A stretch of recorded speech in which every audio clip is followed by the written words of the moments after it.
There were two toothbrushes in the holder. That's the first thing I noticed. One of them was green, mine. The other one, electric blue, wasn't. It was new, brushed clean, moist at the base. That wasn't the kind of mistake Darla would make. I didn't touch it. I didn't even breathe near it. I just stared, like it would explain itself if I waited long enough. I wanted to believe it was for guests. Maybe one of her friends. Maybe her sister. Except no one stays here. No one ever has. I left the bathroom and walked down the hallway, barefoot. I could hear her voice echoing from the living room. Calm, low, like she was waiting for me to start the storm. She was sitting on the couch, one ankle hooked over the other, scrolling on her phone like we hadn't just crossed the line into a place we couldn't come back from. Next to her was an envelope. Thick. Sealed. What's that? I asked, pointing to it without looking at her. She didn't hesitate. Options. I stood there for a second. Not speaking. Not reacting. Just taking in the ridiculousness of how neatly she packaged the destruction of a marriage into a 6x9 envelope from the corner post office. When I didn't move, she finally looked up. I'm not going to fight, Lowell. I'm tired of pretending. I've met someone. And no, I'm not sorry. I won't lie to make this easier for you. Her voice didn't shake. Mine, however, would have, if I had dared to use it. She continued, you can sign the agreement. Everything stays yours. The house. The money. I'll disappear clean. No court. No drama. Or, she tilted her head slightly, like she was posing for a camera that wasn't there. Or, you can make this messy. And if you do, I promise you, I won't hold back. There it was. No emotion. Just a chess move. An ultimatum disguised as generosity. I didn't sit down. I didn't raise my voice. I didn't even look at her directly. Instead, I looked at the rug. The one we bought in Maine. The one she insisted was too loud, until we unrolled it, and she fell in love with how wild it looked under the boring furniture. The same rug she once spilled wine on and cried because it felt like a metaphor. And now it was just a rug again. Why even tell me? I finally said. Her answer came instantly. Because you'd find out. And I'd rather you hear it from me than from, she paused, a neighbor, or his wife, or your brother. That last part wasn't a slip. And that's when I realized who the electric blue toothbrush belonged to. I still didn't say a word. I just turned around and went to the kitchen. I poured a glass of water with shaking hands, not from rage, but from the sudden clarity that nothing in this house belonged to me anymore, not even the silence. She called after me, not angrily, just a casual reminder. I need an answer before morning. I stood by the sink until I heard her go upstairs. I didn't sleep that night. I sat at the dining table and read the same paragraph in a book 17 times. My eyes didn't register the words. My hands didn't turn the pages. I was somewhere else entirely. Somewhere between disbelief and the start of something I never thought I'd feel, relief. Because I didn't need time. I already knew my answer. And it would change everything. I left the house at 5:13 a.m. No suitcase. No wallet. Just the shirt I slept in, a pair of jeans, and the creaking floorboard behind me whispering its last goodbye. I didn't slam the door. I didn't even close it. I left it cracked open, the same way she'd left the truth for months. There's something eerie about walking through a neighborhood that still thinks you're married, that still waves at you from their porches like you're both part of the same sitcom. Mr. and Mrs. Robbins, the quiet couple with the nice flower beds and matching bikes. But I wasn't that guy anymore. I was a man who had just realized that the woman he built his life around had been busy drawing blueprints for an exit. I walked to my car, sat in the front seat, didn't start it, just sat there. I must have stared at the glove compartment for 20 minutes before opening it. Inside was a flash drive, black, labeled in her handwriting, editing, wedding project. I knew what it really was. It was the file I wasn't supposed to find. 2 weeks ago, she'd left her laptop open while taking a long call in the kitchen. Out of instinct, I moved to close it. But the video was already playing. There was no wedding footage, no bride, no bouquet, just her, and a man I recognized from a holiday dinner, a guy who worked with my brother. I remembered the way he laughed too loud, wore a scarf indoors, and called her Dar, like they had some inside joke I wasn't invited to. In the video, they were in a hotel room. The camera was shaky, but the sounds weren't. It was muted in every way that mattered, except one, her face. She was smiling like she hadn't smiled in years. Like she was finally alive. Like I never existed. That night, I copied the file onto a drive, then deleted the original. I didn't tell her. I didn't confront her. I didn't even cry. But that smile, it stayed with me. Back in the car, I stared at that flash drive until the sun rose, turned the key, and drove away from the life I thought was real. No note. No goodbye. No confrontation. Just absence. By 7:45 a.m., I was checked into a small inn 2 hours north, run by a retired couple who didn't ask questions. The kind of place with floral curtains, weak coffee, and an honesty jar on the counter.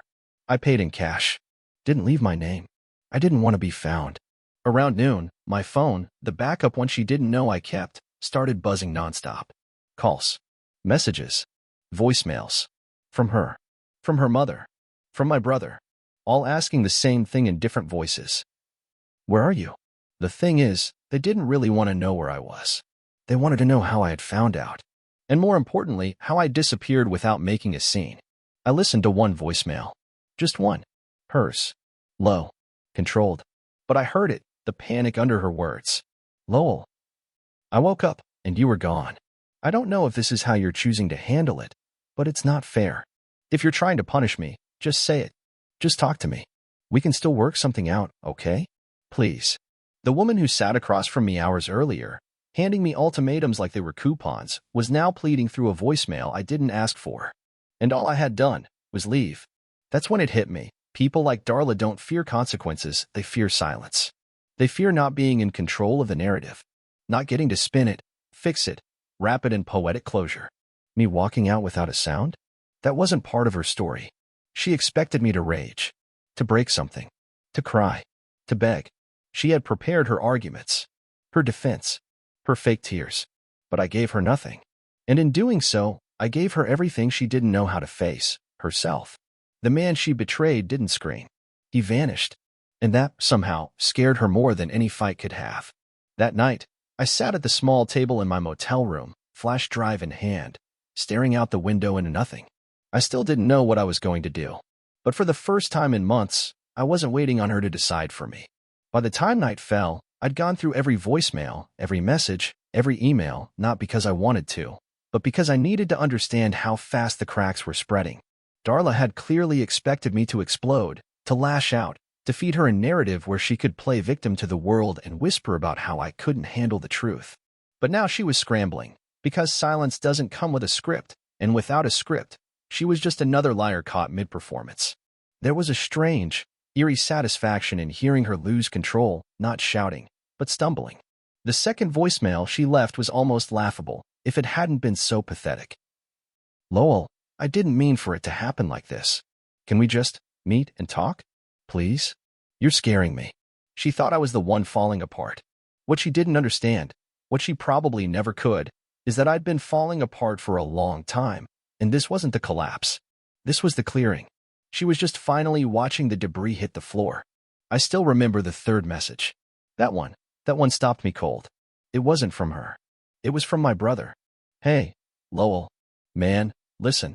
I don't know how much you know. I swear, I didn't want to be part of it. Not like this. But she told me you knew something. Just call me back, please.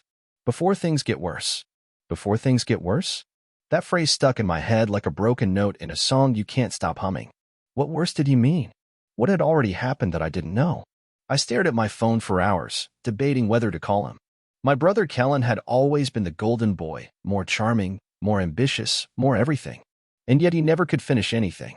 Not college, not a relationship, not even his lease renewals. He floated.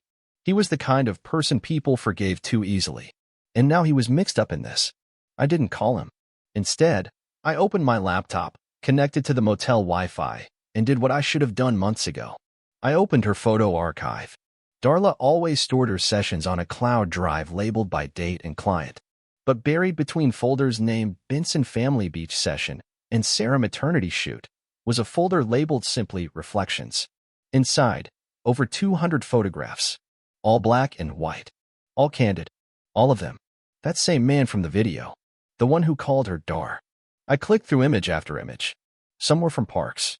Others in diners, hotel lobbies, parking garages. Their hands touching, her head on his shoulder, his hand on her lower back. He wasn't just a fling. He was a chapter she'd been writing for months, maybe longer. Then I saw one that made my breath hitch. It was taken from our own backyard. The photo was blurry, clearly rushed, taken through the slats of the fence. But it was unmistakable. Him and her, kissing, right outside our house. My house. Our home. And in the bottom left corner of the frame, the edge of my chair. The one I always sat in after work. Which meant this wasn't just a betrayal, it was done in full view of my life. Of my place in it. Of my routine. While I was likely inside, making dinner, wondering if I'd done something wrong because she was being cold again. Suddenly, I didn't just feel heartbroken. I felt humiliated. She wasn't trying to hide it. Not really. She was daring me to notice. And when I didn't, when I continued playing the loyal, quiet husband, she grew bold enough to leave evidence in plain sight. A toothbrush, a photograph, a folder of confessions with artistic lighting. I stood up from the table so fast the chair slammed backward. My breathing felt shallow. My fingers were tingling. I walked over to the bathroom sink, splashed cold water on my face, and stared at the stranger in the mirror. Not her. Not him. Me.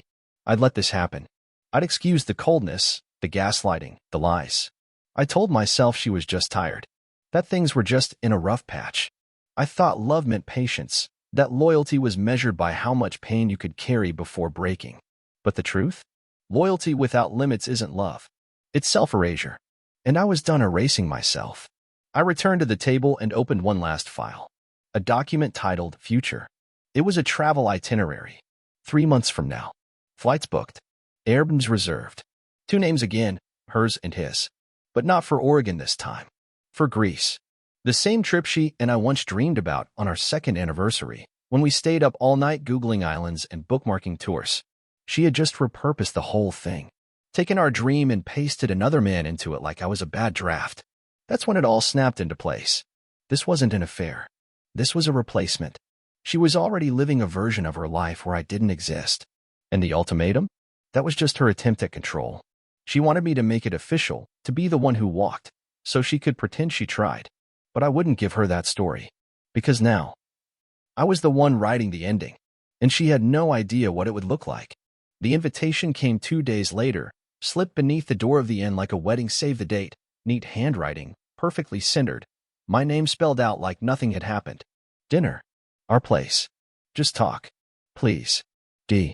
I stared at the card for longer than I should have, not because I didn't know what to do, but because I was trying to figure out what she thought this was. Redemption? Negotiation? Closure? Darla had always curated her moments like photo shoots, timed lighting, selective angles, planned expressions, and now she was trying to stage this dinner like the perfect shot, a chance to soften the edges of her betrayal. But I wasn't walking in as the man she remembered. That man had left the moment he realized his marriage had been turned into a prop for someone else's fantasy. Still, I went. Not because I wanted to see her, but because I needed to stand in the ruins and know that I'd never rebuild on that ground again. When I arrived, the house looked the same. That's what shocked me the most. You expect betrayal to change the color of the walls, to shift the furniture, to leave blood on the floor, but everything was just as I had left it. Even the porch light was on, humming like nothing had shattered. She opened the door before I could knock. "Lowell," she said with a faint smile. "You came." I didn't respond. I walked past her without making eye contact and sat in the dining room. She followed me in silence, placing 2 wine glasses on the table like this was a date. Like we hadn't both been living in 2 entirely different realities. She poured. "I didn't drink. I just want to talk," she said, taking her seat across from me. "I think we owe each other that." "You mean I owe you that?" I replied quietly. She flinched, but only for a second. She still had her mask on. I could see her trying to hold it in place. "I know I hurt you," she began, her voice shifting into something softer, more calculated. "I didn't plan for this. But it's real. And I'm not going to apologize for following something that made me feel alive again." I waited a beat, then looked directly at her. "So was the toothbrush his or your brother's?" That was the moment the mask cracked. Just slightly. Her pupils narrowed, and her lips parted as if searching for a line she hadn't rehearsed. It wasn't like that," she stammered. "It was exactly like that," I said. "I saw the photos. The ones you thought you hid well." Now she was still. Completely still. No blinking. No shifting in her chair. She was trying to calculate how much I knew and how much she could still manipulate. "You went into my cloud account?" "You left the door open. I just walked through it." For the first time, she looked embarrassed, not because she was caught, but because she'd underestimated me. Darla always saw me as the safe one, the quiet one, the backup plan. But backup plans don't stay quiet when the fire starts on purpose. I leaned forward, elbows on the table. I'm not here to beg you to come back. I'm not here to fight. I'm here to return your narrative to you, because I'm done playing a role in it. She reached for her wine. Her hand trembled. I didn't know how to tell you, she whispered. I didn't want to lose everything. Then you shouldn't have handed me an ultimatum, I said. Because the second you did, you stopped being afraid of losing me and started betting on my weakness. She didn't answer. She just looked at me like I'd morphed into someone she didn't recognize. Maybe I had. There was a silence between us, long and sharp. It wasn't the kind of silence you fill with small talk. It was the kind that divides timelines. Before and after. Us and not us. I stood up. I'm leaving, I said. For good this time. And I'm not leaving you with a speech, or a scene, or a chance to rewrite this. You're just walking out? She asked, her voice cracking for the first time. No, I said. You walked out. I just finally realized the door was open. As I moved toward the hallway, she called after me this time, not as Darla the photographer or Darla the strategist, but Darla the woman who realized too late that silence wasn't surrender. Lowell, wait. Please. You don't have to do this. I turned back, one hand on the doorframe. You did this. I'm just giving you what you asked for. And with that, I walked out of the house we'd built, out of the life she hollowed out, and out of the story she'd been scripting without my consent. It wasn't revenge. It wasn't power. It was something far simpler. It was freedom. I hadn't planned on going back. I meant what I said when I walked out. But some endings write themselves differently than you expect, and this one still had a chapter left open, one I hadn't even realized I was the author of. 3 days after the dinner, I got a call from an unknown number. Normally, I don't answer those, especially not anymore. But something made me pick up. Is this Lowell? His voice was unsteady. Too low. He sounded younger than I remembered. But then again, people always sound smaller when their confidence is bleeding. This is Silas, he said. I didn't speak. I just let the name settle in the air like smoke. Silas him. The man from the video, from the photos, from my backyard. The one who had taken something from me without asking and never expected I'd look him in the eye again. I know we've never talked, he continued. Nervous now. But I need to. It's about Darla. I leaned back in my motel chair, staring at the ceiling. The plaster was cracked in the corner, the kind of detail you ignore when you're trying to rebuild your life from rubble. But now it felt symbolic, all of it. Why are you calling me? I finally asked, my voice even. I came to see her, he said. She didn't answer. She's not home. But someone else was. Now I sat up. Who? He hesitated. Your brother. A beat passed before I spoke. What do you mean? He was already there. When I got to the house, they were fighting. Badly. I didn't go in. I just stood outside, but I heard enough. She was screaming something about using her and exposing everything. Then she threw something at the wall. It sounded like glass. I didn't know what disturbed me more, the fact that Silas was calling me like we were somehow allies, or the image of my brother and my wife in a house that no longer felt like either of theirs, fighting over a mess they created together. What do you want from me, Silas? He took a breath. She told me she'd left you clean, that you were gone, but now she's unraveling. I didn't sign up for that. I don't want any part of whatever this is turning into. I just want it to stop. That made me laugh, and not in a way that felt good. A dry, brittle sound I didn't recognize as my own. You think calling me will make it stop? I thought you'd want to know the truth. The truth, I repeated. Now there's a word people like you love to use after it's useless. I hung up. I should have left it there. I should have turned the phone off, closed the curtains, and gone back to pretending none of it mattered. But something kept pulling me back, not to Darla, not to Silas, but to Kellen, my brother. The one person I'd trusted without caution. The one person who knew how much I worshipped the idea of loyalty because he used to preach it louder than anyone else. And now he was standing in the ruins of my marriage, arguing with the woman who set fire to it. I couldn't ignore that. So I drove back to the house. Not to talk, not to fight, just to see. When I pulled up, the street was quiet. Her car was gone. Kellen's truck was parked half up on the curb like he'd arrived in a panic. And the front door was half open. I stepped out slowly, not sure what I was walking into. Inside, the living room looked like a museum of bad decisions. A shattered vase on the floor, papers scattered across the table, a wine stain bleeding into the rug she once cried over. And in the middle of it, my brother, pacing like a man trapped in a maze he built himself. He looked up and froze when he saw me. "Lowell," he started, but the rest caught in his throat. I stood in the doorway, hands in my jacket pockets, not moving an inch. "How long?" I asked. He closed his eyes, exhaled hard. 5 months. Maybe 6. That was longer than I expected. Long enough for birthdays, holidays, long drives, and shared secrets I would never get back. He ran his hand through his hair, something he only did when he felt like a cornered child. "It didn't start the way you think," he said quickly. "She came to me after your first separation. She said things were already done between you. Stop." My voice wasn't loud, but it carried more weight than I'd ever used with him. "Don't explain it. Don't clean it up. You knew." He nodded slowly, shame finally crawling across his face. "She's not okay," he said. "That's why I came. She said she's being watched. That someone hacked her accounts. That you're planning something." I almost laughed again. But this time, it was sadder than before. "She's not being watched," I said. "She's being remembered. And she doesn't know what that feels like because she only knows how to erase people." Kellen looked at me like he wanted to apologize, but I didn't want his apology. I didn't want anything from him anymore. I turned to leave, then paused in the doorway. "You both played your parts. But you never stopped to ask who was holding the camera." He frowned. "What does that mean?" "It means I'm not done." And I walked out before he could ask the question that would haunt them both. Because I didn't need to confront her anymore. She would do that all on her own. The thing about lies is, they rot slowly. They don't explode overnight. They whisper their way through your walls, slip into your routines, and hollow out everything that once felt solid, until you knock on what used to be your life and realize it's just an echo chamber. I didn't want revenge. That was never the plan. But when you've spent months being played like background music in someone else's story, there comes a moment when you decide to raise the volume on your own silence. Not to destroy, but to make sure they can finally hear what they've ignored.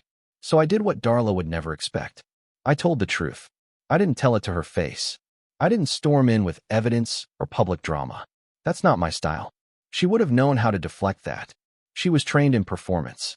She could cry on cue, spin guilt like thread. No, she needed something more dangerous than confrontation. She needed the light of day. I started with her photography community, a tight-knit circle of creatives that often blurred the line between friend and business partner. Darla had curated a persona among them. Visionary, fiercely loyal, authentic. She built clients off referrals, grew through word of mouth, always with that same tagline on her website: "I only shoot what's real." So I gathered what was real. Not the video. That would have been crossing a line I still refused to touch. But the folder, the one labeled Reflections, held more than just images. It had geotags, timestamps, metadata, photos of Silas taken in hotel rooms days before she claimed to be with her sick mother. Photos of him wearing the scarf she said she'd bought for my birthday. One picture had a coffee cup with my name on it, still in her hand, while he kissed her cheek. She wasn't just careless. She was proud. With every shutter click, she immortalized her betrayal like it was art. So I made it art too. I created a private, invite-only gallery online. Password protected. Simple. Clean. Titled, Fractures. Inside, only 12 images. No captions. No names. Just context. Unedited. Raw. And I sent the link to 3 people, her closest business collaborators. Not with malice. Not with threats. Just one sentence in the email. The truth behind what you showcase matters. I expected backlash. Or silence. Instead, I got confusion. Then concern. And then, exactly what I thought would happen. Whispers. It didn't take long. Within 48 hours, one of her longtime clients canceled an upcoming shoot. A second emailed asking if she needed time to sort out personal matters. A third posted cryptic messages on social media about ethical boundaries in art. Darla didn't text me. She didn't call. But I knew she knew. She vanished from her online pages. Disabled comments. Removed 2 photo collections from her website. And then, I received an email. Not a message. Not a call. Just a sterile, perfectly formatted email. Subject line: "You've made your point." She went on about how I'd sabotaged her business, how I'd misrepresented her work, how private pain should never be weaponized. She never mentioned Silas. Never mentioned my brother. She kept it clinical, like a cease and desist disguised as grief. But buried between her lines was something she didn't intend to show. Fear. Not of me. Of exposure. Of no longer being able to hide behind her own narrative. I didn't reply. Instead, I went to my lawyer. Not to file anything. Not yet. But to clarify where the lines were drawn. What belonged to who. And whether anything in that house was still mine. Turns out, she had never moved forward with the separation paperwork. The agreement she handed me at the start, it was just a template.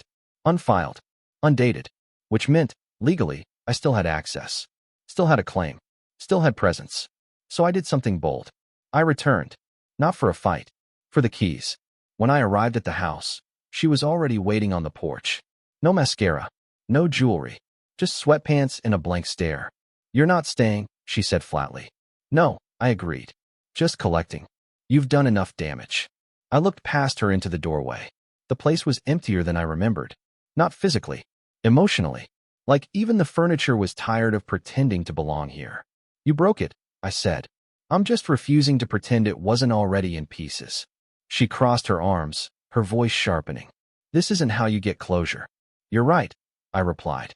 "Closure isn't something you hand me like a document in a folder. It's something I make for myself. And I've made it." I walked inside. Grabbed only a few things. A coat. An old camera that belonged to my father. A photo of my late dog that she always hated, but I never had the courage to hang. As I turned to leave, she asked the one question she had been holding back for weeks. "Was I ever enough for you?" I paused in the doorway, hand resting on the frame. "You were," I said, "until you decided not to be." And then I left. This time, not just the house, but the version of myself that waited for permission to live again. It was past midnight when the email arrived. I hadn't been sleeping, not because I couldn't, but because lately, sleep felt like a reward I hadn't earned. I'd been lying on a scratchy motel bed with the TV on mute, watching some rerun about people who fix things for a living. That irony didn't go unnoticed. I was living in the wreckage of a life that couldn't be patched back together with glue or hope. Her name lit up my screen again. No subject. No preview text. Just Darla Robbins. Even now, she used my last name like it still meant something. I told myself not to open it. But I did. The message was short. 4 sentences. "I don't expect forgiveness. I just wanted you to see what you never saw. I'm sorry I couldn't be better." The file is attached. Below was a video. No title. No timestamp. Just a cryptic file name. beforeyouLeft.mov. I stared at it for several minutes, debating. I knew it could be bait. Her last attempt to control the narrative, to draw me into one final performance. But there was a part of me, stupid or curious or both, that still wanted to understand why. Not what she did, but why. So I played it. The video was shot in our bedroom, clearly on a phone, propped up somewhere between the bookshelf and the mirror. Darla was sitting on the edge of the bed in silence. No makeup. Her eyes red like she'd been crying. But there were no tears now.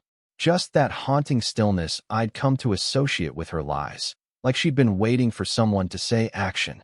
Then she spoke. "When we met, you made me feel like I was someone worth rooting for," she began, her voice softer than I'd ever heard it. And I hated that more than I understood. I blinked. Confused. I know that doesn't make sense. But when someone loves you unconditionally, completely, you start to feel like you owe them a version of yourself that doesn't exist. And I didn't know how to be that for you. I didn't know how to live in something that wasn't on the edge of destruction. So I built the destruction myself. She shifted on the bed, looked down at her hands. I cheated because I wanted control. Not just of the relationship, of my identity. I wanted to be wanted without being watched. I wanted passion without responsibility. And I thought Silas gave me that. I thought it was freedom. But it was just another version of me trying to disappear. I felt nothing. No anger. No sadness. Just distance.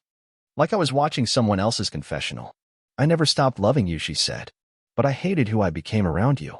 Because you reminded me of everything I wasn't. You were kind, patient, present, and I didn't know how to sit with that. So I did what I've always done when I get scared. I ran." She reached forward, turned off the camera, and the screen went black. That was it. No begging. No justifications. Just a raw, twisted apology wrapped in self-hatred and too late reflections. I stared at the screen long after it ended. Not because I believed her, but because, in some strange way, I realized I no longer needed to. That night, I packed my bag for real. Not just to flee, but to move. Out of that motel. Out of the town. Out of the orbit of people who only remembered who I used to be. I didn't tell anyone where I was going. I sold the car. Booked a one-way train west. Somewhere with no history attached. Somewhere I wouldn't be the guy who got left, or the guy who walked out, or the guy whose wife tore the seams of his life. Before I left, I made one stop. My lawyer's office. I handed him the finalized documents, divorce paperwork I had rewritten on my own terms. No negotiations. No shared property. No lingering contact. Just clean, signed freedom. Send it to her, I said. No letter. No message. Just let the paper speak. He nodded, not asking questions. Lawyers never do. That evening, I boarded the train just as the sun was setting, the kind of sunset that felt like it had nothing to do with me, and that made it perfect. I sat by the window, placed my phone in airplane mode, and stared out as everything I used to be blurred into the distance. I didn't smile. I didn't cry. I just existed. Quietly. And sometimes, that's enough. But what I didn't know, what I couldn't have guessed, was that this story wasn't quite finished. Not yet. Because just before the train crossed the state line, my phone buzzed. Even on airplane mode. It was a text. From a number I didn't recognize. 3 words. He knows everything. The text sat on my lock screen like a spark in a field of dry grass. He knows everything. No name. No context. Just those 3 words, glowing on my phone as the train hummed westward through an unfamiliar stretch of America. For a moment, I considered ignoring it. After all, I had finally chosen silence. I had finally started walking away. But something about that message pulled at me. Not with fear or with clarity. I switched my phone out of airplane mode. A dozen notifications came in, mostly junk. But one voicemail sat at the top from a number I didn't recognize. I hit play and held the phone to my ear, the rumble of the tracks underneath me like a heartbeat. Lowell, it's Silas. I wasn't going to reach out again, but you need to know. Kellen called me. He told me everything, not just about Darla. About how she used both of us. About the money. About the manipulation. About how she kept us apart by convincing each of us that the other was the real threat. He found out about the gallery. About your quiet exit. And he said something I think you need to hear. Lowell deserved better than all of us. He's sorry. I know that doesn't change anything, but I thought maybe it would matter to you. I sat back, stunned, not because I needed his apology, but because for once, the truth hadn't come from Darla. It had come from the chaos she left behind. From the pieces that started turning on themselves once I'd removed my presence. It wasn't justice.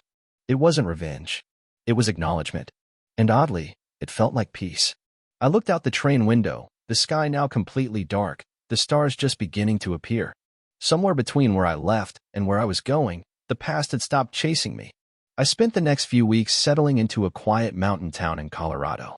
Small. Cool air. People who didn't ask too many questions. I took a job at a community arts center, teaching teens how to use old cameras and edit photos in black and white. Funny, right? Teaching people how to find truth through a lens, the very thing Darla had distorted. Every morning, I walked to the same coffee shop. The barista, a woman named June with tired eyes and a silver streak in her hair, never asked why I always ordered decaf and sat alone. Eventually, she started sliding a blueberry muffin across the counter with a smile, no words needed. She never tried to fill the silence, she just shared it with me. And for the first time in a long time, I didn't feel invisible. I wasn't rebuilding the same life I had. I was building something quieter, simpler, but stronger. And one day, months later, I got a small white envelope in the mail. No return address. Inside was a photo. It was me, sitting at the coffee shop window, hands around the mug, staring out at the morning snow. The back of the photo read in handwriting I didn't recognize. You still look like someone worth rooting for. There was no signature. But for the first time, I didn't need to know who it came from, because I finally knew who I was. And I was enough.